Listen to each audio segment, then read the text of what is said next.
Bali ngayong araw nga ay pupunta tayo sa pinsan natin. Ano pag-usapan kasi namin magkikita kami ngayon. Pagka uwi ko nga ng bahay, kumain lang ako tapos umalis na ulit ako. May lakad din kasi kami dalaw kaya kailangan ko na magmadali. Dapat yung isang motor yung dadalhin natin kasi baka magalit yung pamangkin na. Naka Superman na dapat ako dito kasi may parating ang sasakyan.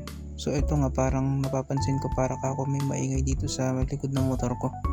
Sige pa din ang drive ko. Bali wala lang naman kasi sa akin yung maingay na yan.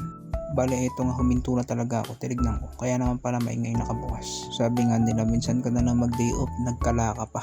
Hindi naman kasi mamiriste sa bahay. Bale ito nga palang binibidyoan ko na to ngayon. Dito ako nakakita ng kung ano man yun. Bahala kayo kung maniniwala kayo, hindi basta iyan yung mismo. Pagdating ko nga dito sa bahay ng pinsan ko, wala nga raw si Bart.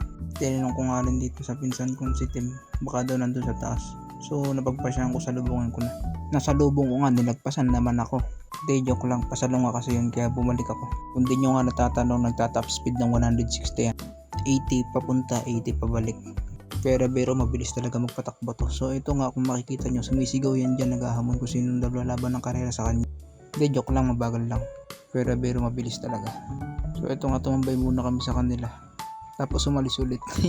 Akit daw kami ng may view deck pero mabilis lang kami. Pagkatapos nga namin dito, nagkape kami sa tita namin. So yun lang. Salamat.